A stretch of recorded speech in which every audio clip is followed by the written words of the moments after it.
Across Texas, some school districts are using an exception in the state's Public Information Act as grounds not to allow parents to view video of suspected crimes against their kids, despite state laws giving them special access. This week on Inside the Investigation, investigative reporter Kelly Wiley explains the story of an Austin family's fight to view records of their child amid a felony investigation into his former teacher.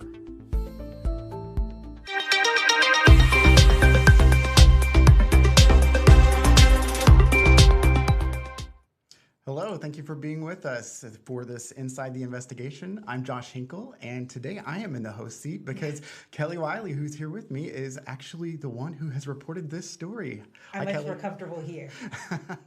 Well, I'll try to do as good a job as you do every single week with this. For years, you've reported on situations where educators are accused of abuse or unlawfully restraining students. And through that reporting, we've heard about the challenges parents can sometimes face trying to get information or records that are related to those allegations. But your latest report that we're talking about today really takes a deep dive into what this can look like for families. Why did you want to take a closer look at this topic specifically?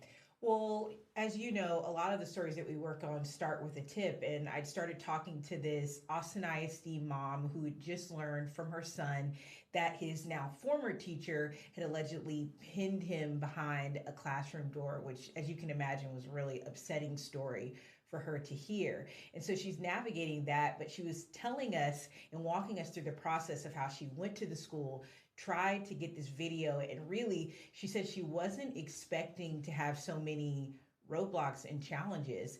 And so that's kind of where our starting place for this story. We do have that story, so let's take a look. Last September, Diana Briggs found herself at her son's school asking for a video. She says the night before, her 6-year-old told her an upsetting story, that his teacher trapped him behind their classroom door and pushed into it with his weight, something she shared with the district and police. I'm thinking about what my son experienced, what our son experienced, and, that it wasn't there to protect him. There was a video showing what happened, and at the urging of her principal, Briggs says she made a public information request to view the hallway footage. I talked to the campus police officer who told me that they would have it ready. They just needed to redact the other children's faces. Open Records told me, if the video footage isn't outside and it's in the hallway, we'll be able to get that to you within a few days. My vice principal, my principal tell me, kept asking me, have you seen it yet? And I'm like, no, I haven't seen it. So I'm thinking, okay, I'm going to see it any day now. But nearly 2 weeks later, Briggs got an email from the district saying it was denying her request. Records show Austin ISD then wrote to the Texas Attorney General's office, citing an exception to the state's Public Information Act, giving the district the choice to withhold the video if it believes releasing it could interfere with an active criminal investigation. How am I going to interfere with this investigation? Do you understand that it's part of the process of us getting our son help to be able to tell a mental health provider, this is exactly what happened because we saw it with our own eyes. In response to our team and in an email to Briggs, the district said it was following an internal police department policy. It turns out other school districts across Central Texas have similar policies. Several told us they will withhold videos and other records from parents at law enforcement's request. The parents should be an exception to that. It makes no sense why we shouldn't be. It was our child that was involved. Education attorney Martin Circule says parents are an exception, not only under the Family Education Rights and Privacy Act, but also under the Texas Public Information Act, which gives parents a special right of access. If I want to ask information about you, I may not get it. If I want to ask information about myself or my kid, I'm supposed to get it under the Open Records Act anyway. The information where, once again, this is a video of my child being abused. Austin ISD declined multiple interview requests. After our questions, the district said it reviewed its policy, but does not plan to change it at this time because they believe it preserves the integrity of investigations. In a statement to KXAN, district officials said in the past, we have had families publicly release videos that are a part of an open investigation. When cases are judged in the court of public opinion, that can jeopardize how the case ultimately gets prosecuted. They had told us, once the investigation is over, you will be able to view the video once it is not an active investigation. When the teacher at the center of the case was arrested and charged with unlawful restraint in October 2024, the Briggs family thought that time had finally come. It's not an active investigation anymore. Allow me and my husband to come see the video. But once again, records show the district denied their request, this time saying the case is now pending in court, and the district believes the records are still confidential. The district added, we're unsure of how long the case will be prosecuted for, but after the case is closed in court, you can make another request. What? Multiple people told me, I watched this video 40 times. I watched this video 100 times. I can't believe he did what he did. Multiple. Have you seen the video yet? Okay. Well, once you see it, you're going to have a lot of feelings. It should be something that they want to just provide to us, to help this student, right? Records show Austin ISD sent 3 letters to the Office of Attorney General over the Briggs' request, all of them asking whether the district was right to withhold the video because of the ongoing investigation and then prosecution. In at least one response from the AG, state attorneys said that they weren't going to issue an opinion one way or the other because the district had not provided all the relevant information. This case, though, is still under review by the AG. We also reached out to the teacher who is no longer with the district and his attorney. So far, they have not commented on the record. In Austin, Kelly Wiley, KXAN Investigates. It's an excellent report, Kelly. Thank you. You know, I was thinking about the fact that we're journalists and we have to deal with a lot of these things that this mom is going through in your story on a regular basis, you know, things being sent to the attorney general, records being withheld, but we know how to navigate that process because we've been trained to do it. So I can only imagine this is very frustrating for parents. And in this case, if it goes the way that the district says it should, the mom in your story wouldn't be able to see that video until after this case is prosecuted, right? That's right. And I remember us having that conversation when we were like, kind of figuring out how we were going to move forward with this. We were thinking, we get this all the time.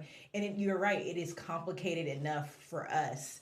But yeah, no, this case is in the early stages of prosecution. If the district kind of has it their way, the way they think it should go, they wouldn't release this video until after the case is prosecuted. And as we know and we've reported on before, there's a backlog in, across the country and in Travis County when it comes to prosecuting cases. This case is not indicted at this point. So it could be a while before she gets to see it from the district. There is a world in which the district attorney could possibly show it to her, or perhaps somebody with victim services. But as far as I know from this parent, that's not been presented to her at this point. And there's so many technicalities with this. You did a great job of explaining in your story, but I do want to reiterate, the district is citing a part of the government code that allows them to withhold evidence if they think it will interfere with an investigation. But there's also this statute that gives people special rights of access if it involves them or their minor child. So how does the district really interpret that? It's kind of two conflicting messages, I guess. Exactly. Yeah, we reached out to the district multiple times to figure out, does one trump the other in your mind? Do you think that this government statute about interfering with investigations somehow trumps this legally? And they gave us a response, but honestly, we had to ask for clarity because we still didn't feel like we got the answer to that question. What we do know is that on top of the state statute that says government entities, including districts, have a choice to withhold this evidence, the district itself has a policy that they will. And they really say this rests on the fact that they think it gets in the way of the integrity of the investigation.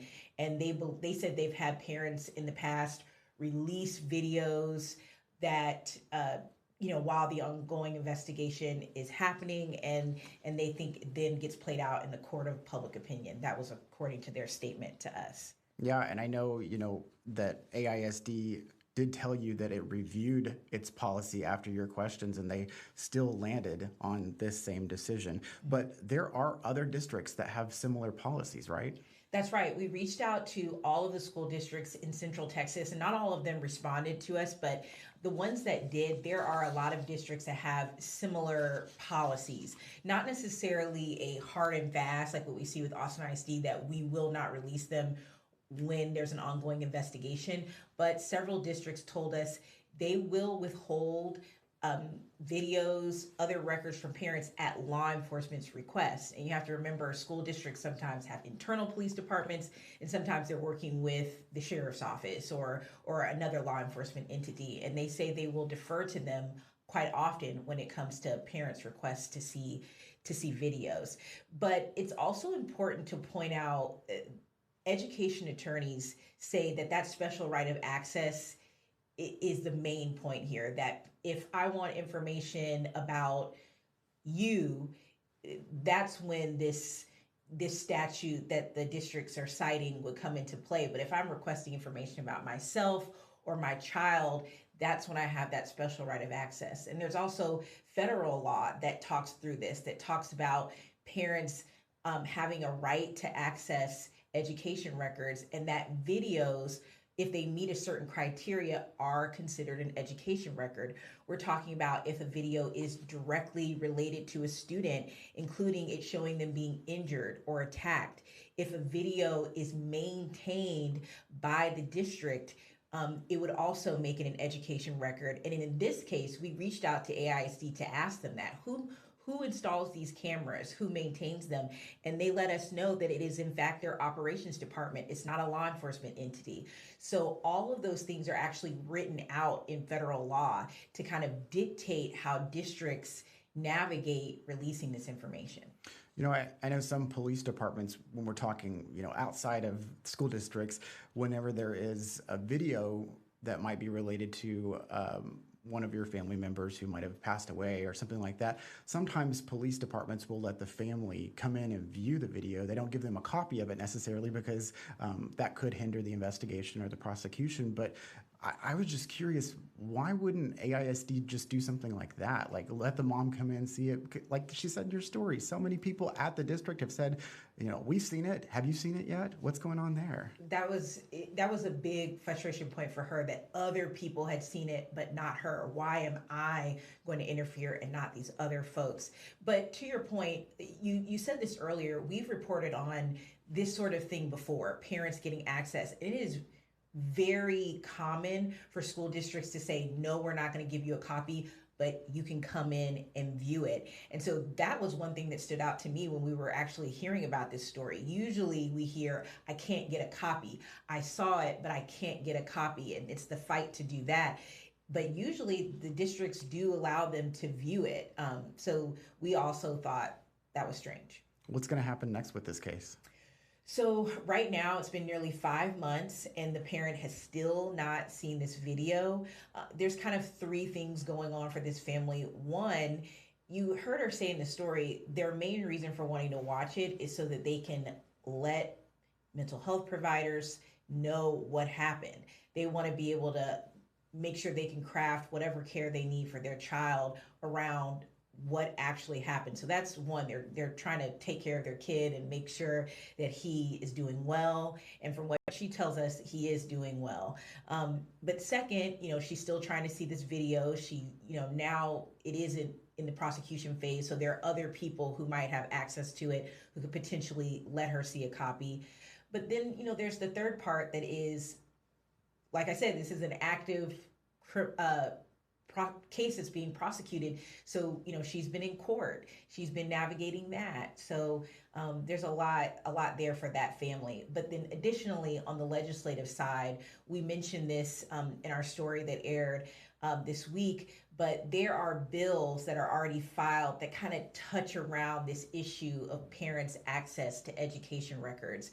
We talked about one bill that expands or at least clarifies what parents have access to as far as records, and that's sort of what that Senate bill would do if it were to pass. But then there's another bill that Representative Simfroni and Thompson filed that would make it so that districts have to get responses to parents quicker when they request these videos. So, and a lot of that is around this parents' rights movement that we're seeing, but also a lot of these bills that we're seeing being filed is a continuation of efforts by disability rights advocates who have always kind of been fighting for parents to be able to get cameras put up in special education classrooms and then also have prompt access to the videos that come from that. And we're still pretty early in the legislative session over at the Capitol, so I know that committee hearings are really kind of just ramping up. We're getting committee assignments, bills are getting assigned to committees, so there is the possibility that these things can still go some places. So you're really good about this, sharing your story with the lawmakers that you've interviewed to make sure that, hey, you watched yourself, you're seeing that we're reporting on this. You're going to keep following up, right? Absolutely. I mean, there's a lot going on in the legislative session, especially as it relates to education, but we will be following up to see if our reporting informs any policy that might make it to the fore.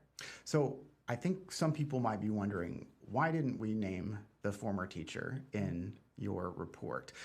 We mentioned this on our story on air, that we decided we wanted to focus on this issue because it's a bigger issue that's happening at districts across Texas and not necessarily just about this case. And he hasn't, been convicted of anything yet, but charged. So can you kind of explain what the next process is for his case specifically? Yeah, I mean, at this point, he's had an appearance. We were in court at that time. We really didn't hear from him at all. His attorney went up and talked to the judge, but that was pretty much it. So we will be following it. But when it comes to these cases, it's exactly what you said. Our office is often taking a look at policy, systems, what's working for families, what's working for the people who are using this system, what's working for the people who are running the system. And we really wanted to make sure that we focused it on the policy. And that's hard to do when you're kind of also telling the story of something that's evolving, this story with this teacher too. So while we'll be following that case and keeping you all updated, we really wanted the focus to be on what's going on with this policy. Is it also being utilized in other school districts, and how does that impact the families and the students? And so it was important for us to be transparent about that, because I think a lot of people watch stuff and say, well, why aren't you naming that person? But that's really why. So if you have any questions for us, or, we've already been getting a lot of feedback about our reporting, a lot of people who could relate to what was going on. And so we'd love to hear from you guys, and you can always email us on our Report It or to me personally. Yeah, and you will also be following up with the districts that you reached out to make sure they have a link to our story. And of course, AISD also, I know that they have reviewed their policy, but maybe this will be something that gives them a second look at something, right? Potentially. We're still talking with them. AISD is a school district that I'm always reporting on, and we always are kind of in communication with them. So yeah, we'll be following up with them for sure. And that's the beauty of our team and having it right here in Austin, is that we're able to kind of have these players that could be possible solutions or tackling these problems right in our own backyard. And I know you're always going to the Capitol for stuff, and you've got the Texas Education Agency here as well. So lots of people for you to follow up with. And I really appreciate you talking with me. Let me play host in the driver's seat for a week. You can have it back next week, though. No, I say come back. Yeah. No, we really appreciate it. And again, excellent reporting, and looking forward to seeing what results come out of this one. You can find Kelly's full investigation right now on KXAN.com under the Investigates tab. And be sure to join Kelly, like I said, next Friday for another Inside the Investigation episode.